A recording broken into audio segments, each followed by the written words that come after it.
Boa noite. Nós queremos agradecer a presença de vocês do Lar de Maria e vamos dar continuidade aos nossos estudos. Então, voltando sobre a nossa proposta do estudo, os espíritos têm uma grande influência sobre nós e eles sempre tiveram. Não é após a codificação da doutrina espírita que os espíritos passaram a ter uma atuação junto a nós encarnados. Só que até então as coisas aconteciam sem que nós tivéssemos essa percepção. Com o advento da codificação através de Allan Kardec, essas situações ficaram mais claras para nós, porque através do Livro dos Espíritos, através do livro dos médiuns, né? O céu e o inferno, a Gênesis, veio trazer essa confirmação. O Evangelho segundo o Espiritismo veio trazer para nós essa confirmação ou essa interação do plano espiritual com o plano físico. E aí aumenta a nossa responsabilidade, não só em relação a nós aqui encarnados, como também no plano espiritual. E como os espíritos interagem não só na questão moral, mas também na questão de natureza física mesmo, né? Então isso faz com que a nossa vigilância passe a ser maior, que a nossa capacidade de orar, de entrar em prece, de estar comungando, né, com os nossos anjos da guarda, com os nossos protetores, tem também como objetivo dar a nós essa proteção que precisamos. Mas essa proteção só virá se nós estivermos em comunhão e sintonia com os nossos irmãos do plano espiritual, também que se encontram dentro dessa capacidade. Porque no plano espiritual, na erraticidade, lá nós temos tanto irmãos em equilíbrio quanto em desequilíbrio. Se nós entrarmos em sintonia com o irmão em desequilíbrio, com certeza a nossa faculdade irá estar totalmente desenvolvida para receber todo esse potencial fluídico, energético que esses irmãos transmitem para nós, podendo nos afetar tanto no aspecto moral quanto no aspecto físico. É uma questão de permitir. E como eu permito isso? É abrindo a possibilidade dessa interação. Não é?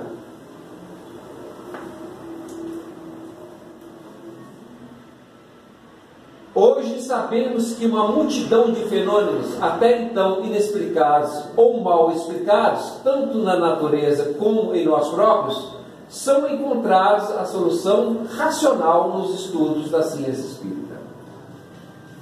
Cada dia que passa, a doutrina espírita, através do desenvolvimento intelectual, através dos desenvolvimentos científicos, vão demonstrando a capacidade da doutrina em trazer para nós encarnados uma aceitação maior e melhor e mais compreensível do que ocorre em relação aos nossos irmãos do plano espiritual e, consequentemente, em relação a nós próprios.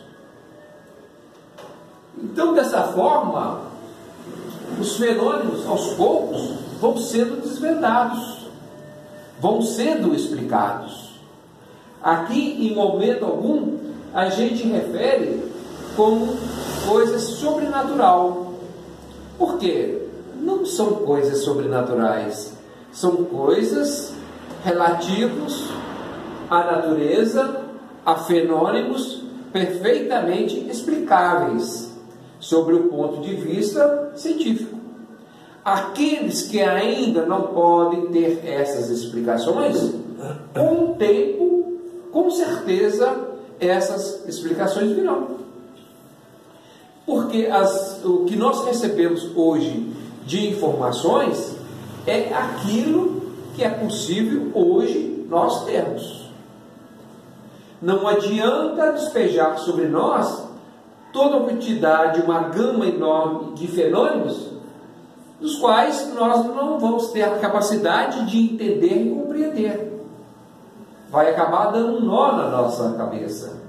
Por isso, as coisas vêm de forma que a gente possa entender e compreender, digerir isso, trabalhar, para que a gente possa nos capacitar cada vez mais a buscar novas informações.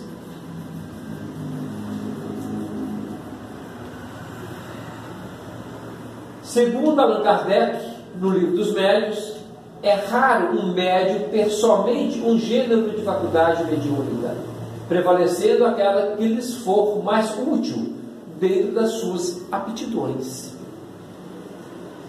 Então, a mediunidade é uma faculdade que um médium já traz consigo desde o seu nascimento.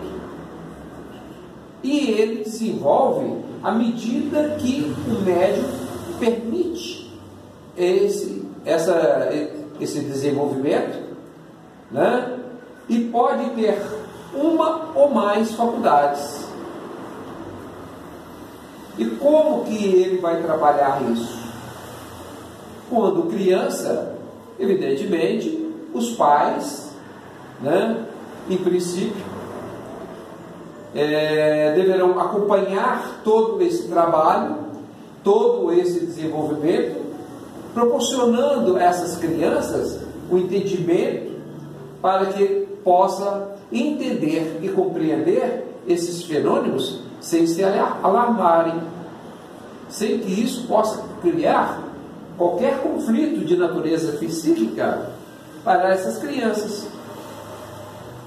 Dentro desse fundamento, os pais vão ter que estar preparados para essa atividade educacional, pedagógica, compreender, entender que cada criança, cada ser que nasce é um espírito com um potencial de desenvolvimento que lhe permite desenvolver-se de acordo com o seu planejamento reencarnatório.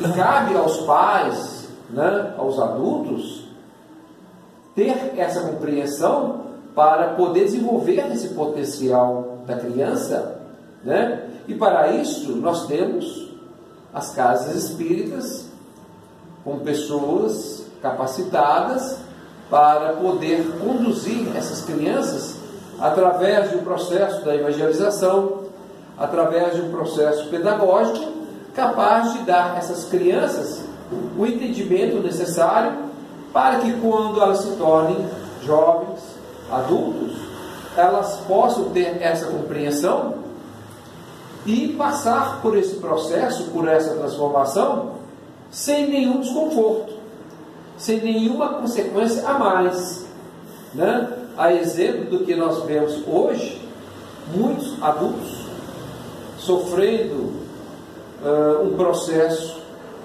até obsessivo, muitas vezes, por ignorar faculdades mediúnicas, dos quais são portadores, mas que não se desenvolveram, ou, que é pior, tem receio ou medo de desenvolver, em função da sua ignorância em relação à mediunidade.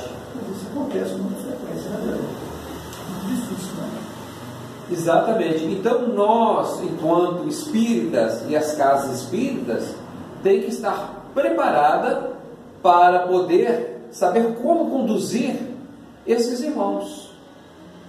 Imagina uma pessoa com todo o seu potencial a desenvolver e não o faz exatamente em função da sua incapacidade de compreender e entender a sua mediunidade.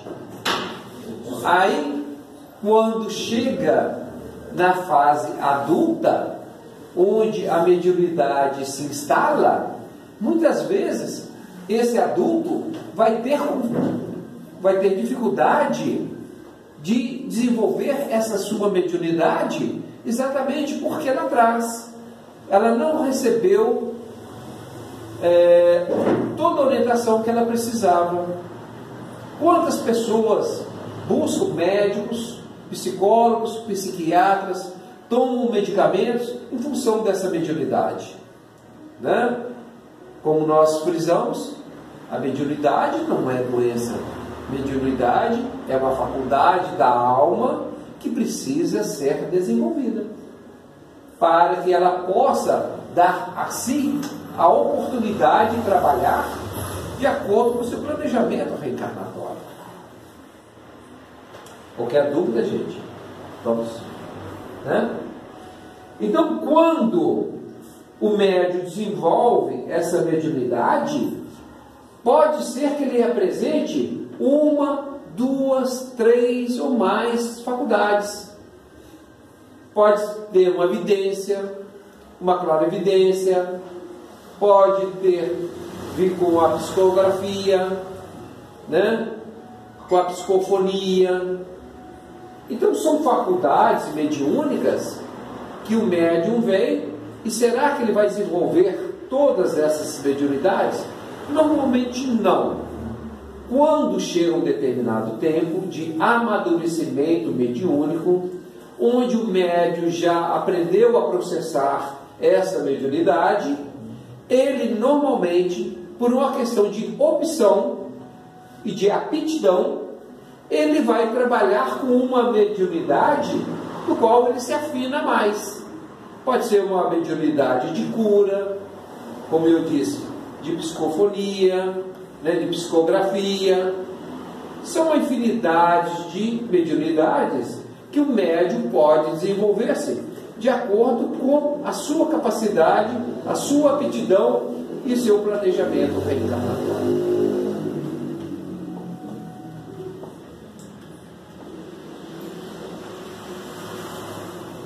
A mediunidade pode se manifestar no início, se apresentando sob formas diferentes, até que pelos estudos e exercícios, sua vocação se materializa e se desenvolve. Não existe um padrão para os médiuns. Para os portadores de mediunidade, não existe um padrão igual para todos. Por nós sermos espíritos individualizados, em crescimento, em desenvolvimento, o certo seria isso sim. A mediunidade vir também com esses princípios. Então, o médium, ele tem um desenvolvimento, ele tem a sua forma de atuar. Não quer dizer que necessariamente os demais médiuns vão ter aquela mesma capacidade. Por isso que é muito importante e interessante o médium estudar, desenvolver, para que ele possa se conhecer como médium e dar a ele, enquanto médium, uma capacidade total de trabalho e de desenvolvimento. É lógico que ele pode se inspirar, pode buscar se assemelhar a outros médiuns, mas não se esquecendo de que ele é o único em todo o universo. Deus, pelo que consta nas obras, não faz nenhum espírito igual ao outro. Nós somos diferentes. Por isso que nós temos esta individualidade, né?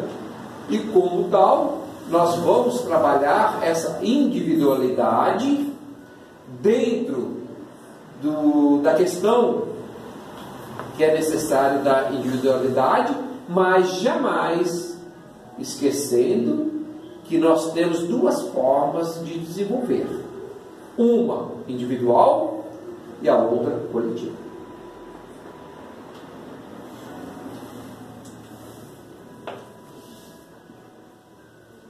Os espíritos são atraídos em razão da sua simpatia pela natureza moral do meio que os evoca. Isso aí faz com que aquilo que Jesus falou lá atrás ainda continue prevalecendo, ou seja, vigiai e orai. Por quê? Se existe uma condição onde a afinidade se faz presente, a simpatia também. E quando que nós somos simpáticos a alguém? Quando as nossas naturezas são semelhantes. Porque senão eu vou me tornar um antipático a outra pessoa. Porque nós não temos essa afinidade, né? E os espíritos, a exemplo do que ocorre aqui no mundo encarnado, no mundo físico, eles também se unem pela simpatia, pela afinidade, pela lei de atração. Então, essa simpatia é em função do quê? Do que eu penso, do que eu faço, em relação àquilo que eu exerço, de acordo com a minha profissão, de acordo com a minha religião, de acordo com como eu me situo dentro da minha família. Então, todas essas questões são consideradas para que os espíritos possam se aproximar ou distanciar de nós. Já que existe essa interação se faz tanto com os bons espíritos, os espíritos em equilíbrio, quanto os espíritos em desequilíbrio. A opção de escolhermos quem vai estar conosco é nossa, é minha, é cada um de vocês. Quem eu quero para a minha companhia, né?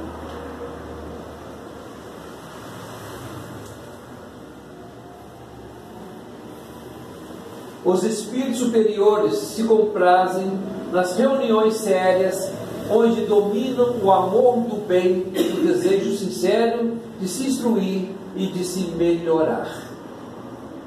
Toda vez que nós estivermos praticando qualquer boa ação, fazendo um bem a quem quer que seja, naquele instante, naquele momento, não tenha dúvida, nós estamos tendo o amparo desses irmãos que vêm conosco consolidar esse ato.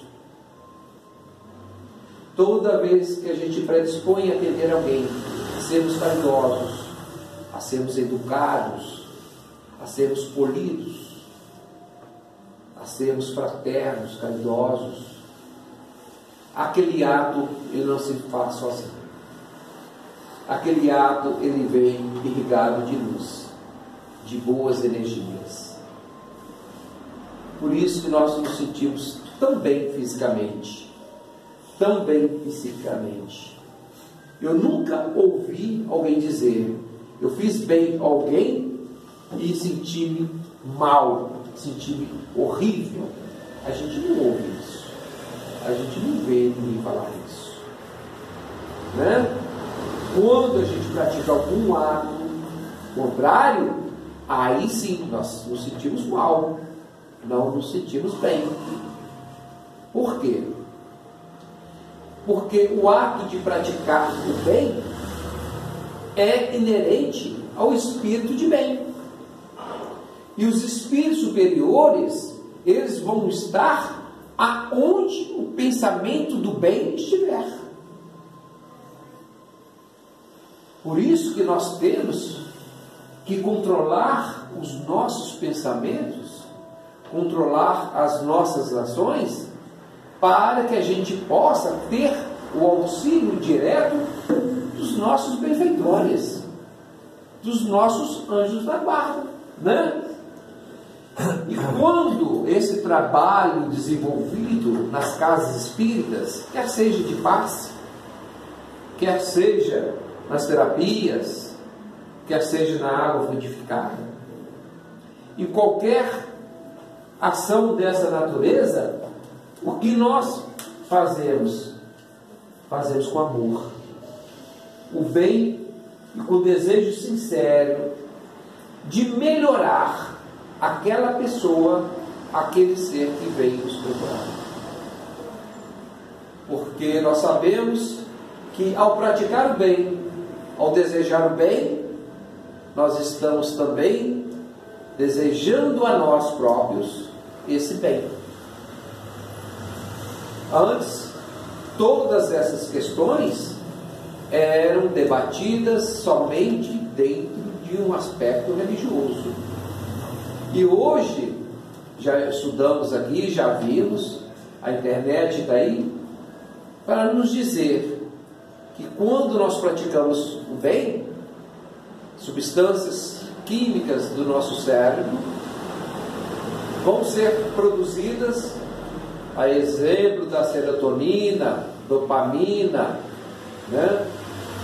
Que são substâncias primordiais para que faça com que nós nos sintamos bem, alegres, felizes, né? Nesse momento, nós comungamos os nossos corações com os nossos irmãos do plano espiritual. Então, quando fazemos esses trabalhos mediúnicos, quando fazemos trabalhos de manifestação mediúnica, onde atendemos os nossos irmãos do plano espiritual, porque quando Jesus nos fala sobre a caridade, ele não se refere somente no plano físico, ele se refere também no plano espiritual, né? Quer caridade maior do que atendermos os nossos irmãos que estão no plano espiritual e muitas vezes nem conhecimento têm de que estão desencarnados? Irmãos que lá se encontram padecendo de dores, como se fossem dores físicas, onde através de trabalhos mediúnicos, através de uma sessão mediúnica bem conduzida, bem elaborada, né? Nós vamos ter a oportunidade de tratar esses irmãos, de conduzir esses irmãos para serem tratados, mas eles passam por essa via mediúnica para poderem serem conduzidos. Você não sabe quem é esse irmão, né? Muitas vezes você nunca viu esse irmão até então, mas ele estava lá no plano espiritual, aguardando um momento para ser socorrido por nós, num anonimato, né? Então, toda essa situação, quando fazemos, nós fazemos com amor, pela vontade de fazer e praticar o bem. Porque muitas vezes nós nem sabemos que espírito é esse, e não nos importa saber quem é. Importante para nós é saber que esse irmão no plano espiritual, ele precisa ser amparado, precisa ser conduzido, ele precisa ser assistido. Então tem várias missões. O do médium é também proporcionar a esses irmãos que se encontram na erraticidade a oportunidade de se encontrarem, a oportunidade de receberem de nós, dos médiuns, a assistência necessária com a permissão de Deus. Sempre.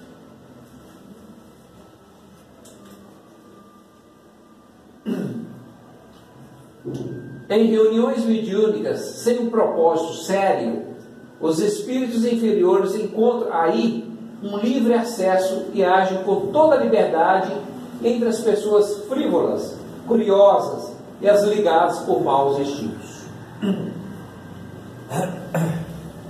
Por isso que nós temos a preocupação de procurar desenvolver um estudo sério dentro das casas espíritas sobre mediunidade. Porque a mediunidade, ela pode se manifestar, basta que o indivíduo seja médium. Então a mediunidade, ela não está ligada a nenhuma religião. É uma faculdade inerente à alma. Nós temos médiuns na Igreja Católica, nós temos médiuns nos evangélicos, nós temos médiuns na Umbanda, nós temos médiuns nos ateus, nós temos médiuns aonde existe o ser humano. Agora, entender e compreender a faculdade do médium e procurar desenvolver-se, por enquanto ainda é as casas espíritas, que abraçaram essa causa e procuram desenvolvê-la, não em detrimento das demais religiões, mesmo porque para nós espíritas o que menos importa é a religião. E falamos mais, as pessoas estão na religião frequentando o que precisam. Nós não falamos que nós somos espíritos individualizados, nós não falamos que nós somos espíritos em crescimento e desenvolvimento.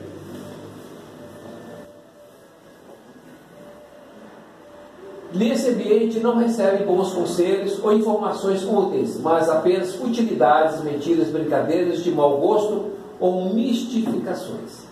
Quando nós estamos trabalhando a questão mediúnica numa casa espírita, o trabalho tem que ser sério, o trabalho tem que ser bem conduzido, para que ali possam estar espíritos iluminados, espíritos em equilíbrio. Porque, caso contrário, o que nós vamos receber vai ser uma falange de espíritos em desequilíbrio, trazendo para nós mentiras, trazendo para nós informações equivocadas, trazendo desconforto, brigas, conflitos, enaltecendo, o nosso orgulho, a nossa vaidade. São espíritos dessas naturezas que vão estar, caso a gente venha patrocinar uma sessão mediúnica onde impera o desequilíbrio. Então nós temos que ter um propósito sério quanto das reuniões mediúnicas. Nós temos que ter um propósito sério quando dos nossos estudos para desenvolver no médium essa consciência mediúnica, para que ele possa entender, compreender o quanto é importante não só ele estar bem dentro da casa espírita, mas também lá fora, no seu dia a dia, junto com a sua família, no seu local de trabalho, onde quer que ele esteja, ele estar bem. Por quê? Se existe essa interação vai estar presente a todo momento. É não deixar para ter uma postura de pessoa de bem somente durante a sua permanência na casa espírita. E isso, além de hipocrisia, é, na verdade, uma situação ruim para ele, para o seu desenvolvimento. E o espírito que vai estar presente numa sessão dessa são espíritos semelhantes, afinidade, amizade. Então, para que a gente possa ter o empreendimento altruísta, um empreendimento de iluminação, é necessário que a gente faça jus. Como? Estudando, procurando desenvolver toda a nossa capacidade, todo o nosso potencial, em benefício de nós mesmos e dos outros, na nossa elevação, na nossa iluminação. Médium tem responsabilidade em relação às sessões mediúnicas quanto aos irmãos que ali se manifestam. Mas então quer dizer que se manifestar ali um espírito em desequilíbrio é porque o médium está em desequilíbrio também? Não. Só que ao manifestar um espírito em desequilíbrio, né, esse irmão, por estar em equilíbrio, o médium, ele vai saber como conduzir esse irmão, como encaminhar esse irmão, como trabalhar e ajudar esse irmão, né? Aonde Jesus frequentava? Entre pessoas sãs ou entre os doentes? Entre os doentes. Jesus estava sempre aonde ele precisava estar, né? E nós vamos trabalhar muitas vezes com irmãos em desequilíbrio, mas isso não quer dizer que nós temos que estar em desequilíbrio também, não. Pelo contrário, só podemos ajudar um irmão em desequilíbrio se nós estivermos dentro da nossa faculdade de equilíbrio. Nós só podemos orientar um irmão encarnado se nós estivermos bem. Se nós não estivermos bem, não adianta. E isso ocorre até quando nós vamos dar os passes. Porque os passes não é um desprendimento, uma troca de energia. Então, para que a gente possa dar passes, né, nós precisamos estar bem fisicamente, o nosso psiquismo, né, para dar condição ao nosso espírito de transmitir àquele irmão que precisa uma energia, os fluidos que ele necessita, para dar a ele esse equilíbrio. É muito sério, né? Com certeza, isso é remédio, né? Então, uma coisa que a gente fala sempre, ninguém está obrigado pelo livre-arbítrio ser espírita ou desenvolver a sua mediunidade. Mas desde o momento que se predispôs a fazê-lo, faça bem. Faça com toda honestidade. Faça com todo o propósito para que você possa dar o melhor de si. E assim, é dentro de casa, junto com a nossa família, no nosso trabalho. Não é porque o patrão não estar presente que eu vou fazer de qualquer jeito. Não. Isso é uma consciência que nós temos que trabalhar em nós. Nós temos que dar o melhor de nós, é por nós mesmos. Não é pelas pessoas que estão ao nosso lado, não. Nós temos que nos afinar para que a gente possa desenvolver e crescer. E isso fazemos de forma individualizada. Não é?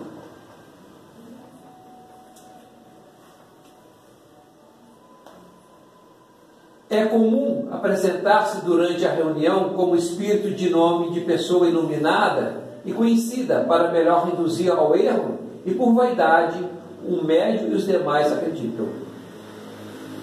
Como todo o nosso trabalho está sendo em cima das faculdades mediúnicas, sobre a preparação do médium, sobre a formação do médium, essas questões a gente coloca exatamente para que a gente possa entender e compreender melhor como que a coisa funciona. Não é de forma aleatória, né? Se nós estamos fazendo uma reunião mediúnica séria, que deve ser sempre, né? Primeira coisa que nós temos que fazer é buscar uma casa séria. Depois, procurar se instruir, procurar aprender o que é ser médium, o que é mediunidade, para que a gente possa entender depois como funciona uma sessão, uma reunião mediúnica, para que a gente possa entender como que atua os nossos irmãos no plano espiritual em relação a esse trabalho mediúnico. Conhecendo, a natureza dos espíritos, conhecendo a faculdade do médium, conhecendo as condições da casa, nós podemos fazer um bom trabalho. Aí, essa situação aqui não se verifica. Por quê? A exemplo do que ocorre entre nós aqui, nós vamos encontrar pessoas mentirosas, sem escrúpulo, pessoas em desequilíbrio, e muitas vezes essas pessoas conseguem nos enganar, desde que a gente não esteja atento para essa conversa, para os atos, para as ações. Se nós estivermos conscientes do que estamos fazendo, pode até por um momento sermos enganados, mas isso não vai perdurar. Aqui também não é diferente não. Se a casa espírita não é uma casa séria, se os médiuns não têm essa preocupação do estudo, do desenvolvimento, ele poderá, em algum momento, receber uma manifestação de um irmão em desequilíbrio que se faz passar por Jesus, por Santo Agostinho, por Santo Antônio, por N identidades que não condiz com a realidade. Qual o objetivo? Enganar. Qual o objetivo? De zombar. Qual o objetivo? De fazer com que esse médium caia no ridículo. Eu vi numa sessão agora, quem manifestou lá foi Jesus Cristo. E ele falou assim, assim, assim, assim para mim. Ele se sente totalmente iluminado. Imagina Jesus Cristo se manifestando para ele. É óbvio, numa situação dessa, se o médium é consciente, se o médium sabe da sua capacidade, ele vai perfeitamente identificar que espírito é esse. E com delicadeza, mas com dureza, ele vai chegar para esse irmão e falar: meu irmão, não adianta tentar nos enganar, porque nós sabemos de que você não é quem diz ser.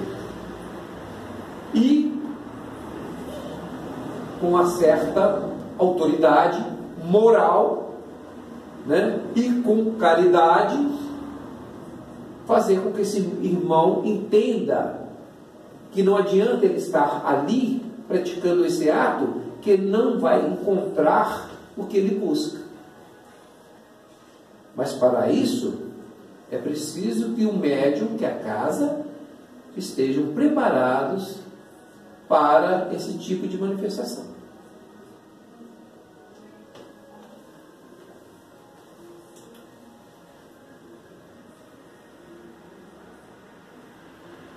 A distinção dos bons e dos maus espíritos é extremamente fácil em casos de trabalho sérios. A linguagem dos espíritos superiores é constantemente digna, nobre, impregnada da mais elevada moralidade, livre de qualquer paixão inferior. Então, quando as manifestações vêm nesse late, não tem problema algum, porque ainda que o irmão em desequilíbrio venha passar por um outro irmão e procure travar uma conversação nesse nível, ele não não consegue manter por muito tempo. Porque o desgaste de energia desse irmão é intensa, é enorme. Ele não vai conseguir manter essa chama acesa para que ele consiga manifestar dessa forma. O que não pode é o irmão vir com essa linguagem, com essa proposta, e o médium ou os médiums, ou aqueles que estão participando ali, se deixar se deslumbrar, deixar se impressionar, aí o que ele disser depois, eles nem vão dar consciência do que é que está sendo falado, e vão deixar se envolver. Eles vão ser ludibriados, né? Então, é fácil? É, desde que eu tenha um conhecimento, desde que eu tenha uma postura que me dê essa condição de avaliar, de discernir os irmãos que se apresentam numa sessão de dia. É fácil? É. Da mesma forma que é fácil para um médico, um cirurgião, fazer uma cirurgia, se ele está altamente capacitado para aquilo. É fácil? É. Para um professor ministrar uma aula do qual ele se desenvolve muito bem. É difícil para quando as pessoas não têm essas aptidões, não têm essas faculdades e não têm essa condição básica essencial para desenvolver qualquer trabalho. Aí está a diferença. Né?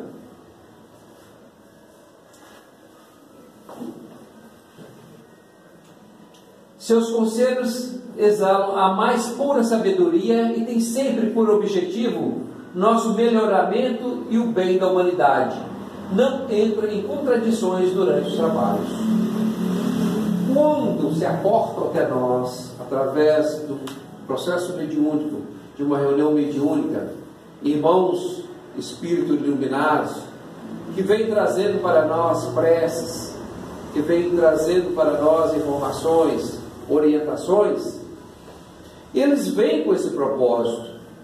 E normalmente não são propostas individualizadas, são propostas coletivas, onde todos podem, de alguma forma, se aproveitar. Então, quando o trabalho é feito nesse nível, todos ganham, indistintamente.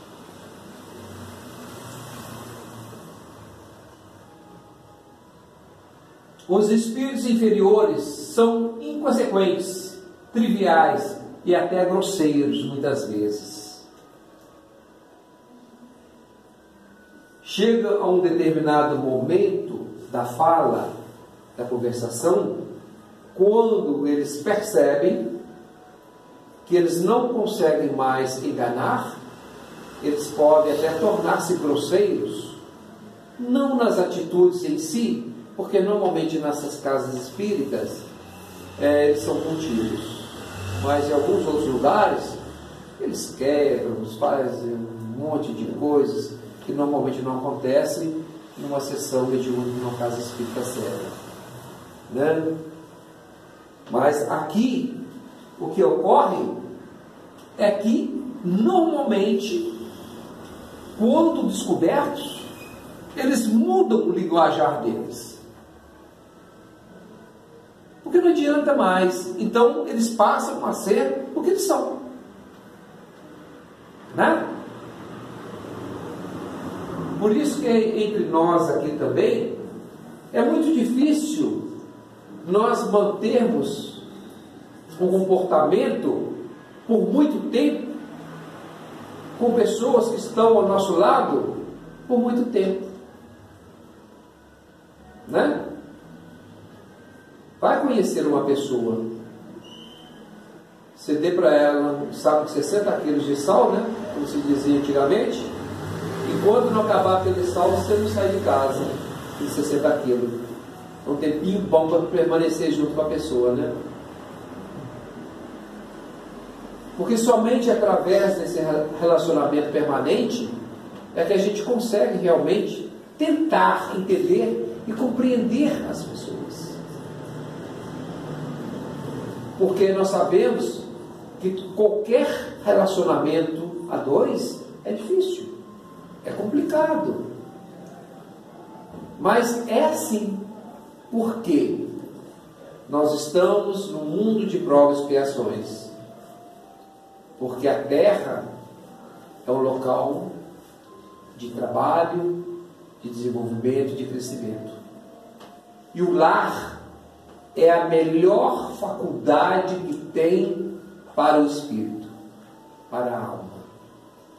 Porque é ali no lar que nós encontramos adversidades e ainda assim, pelos laços sanguíneos e pela condição social, pela condição moral, nós permanecemos unidos.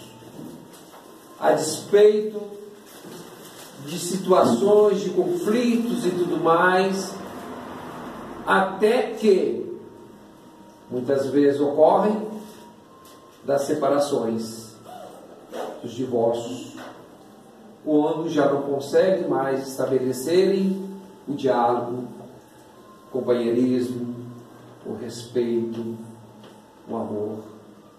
Mas até então, a gente sabe quanta coisa se passam entre aqueles casais para que eles permaneçam nessa situação. E cabe a cada um de nós fazermos essas avaliações. Né?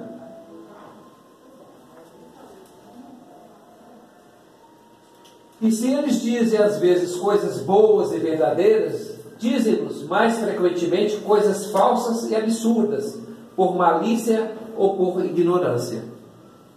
Porque nós sabemos quem são esses irmãos que hoje estão no mundo espiritual em desequilíbrio.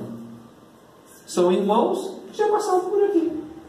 São irmãos que já estiveram na carne, como nós. Amanhã nós vamos estar no mundo espiritual.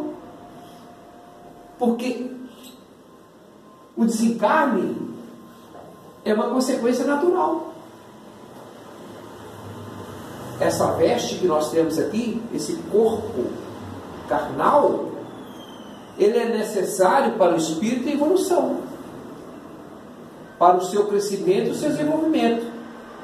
Porque a essência é o espírito. Por isso que o espírito desencarna. O espírito não morre. O que morre é o corpo físico. O que é desencarnar? Deixar a carne, né? E retornar à sua condição natural, que é de espírito. Então a nossa condição natural é espiritual. Se hoje nós estamos na matéria, se hoje nós estamos na carne, é para que nós possamos desenvolver e crescer. Chegará um tempo em que o espírito não mais irá precisar da carne. Ele terá o seu corpo espiritual, né, que o vai satisfazer enquanto espírito. Por isso que nós temos que aproveitar o máximo que nós pudermos, enquanto encarnados, para que a gente possa agradecer a Deus, agradecer a nossa mãe, que nos permitiu a reencarnação, para que nós pudéssemos desenvolver. Agradecer aos nossos pais, aos nossos familiares, agradecer às nossas esposas, aos nossos maridos, aos nossos amigos, aos nossos empregadores, aos nossos empregados, pela oportunidade da convivência, pela oportunidade de estarmos juntos, pela oportunidade de estarmos crescendo buscando cada um de nós contribuir com aquilo que pode. Este é o objetivo de estarmos aqui. Este é o objetivo maior enquanto espírito que somos. E aí, gente, nós vamos ficar por aqui, agradecendo mais uma vez a todos.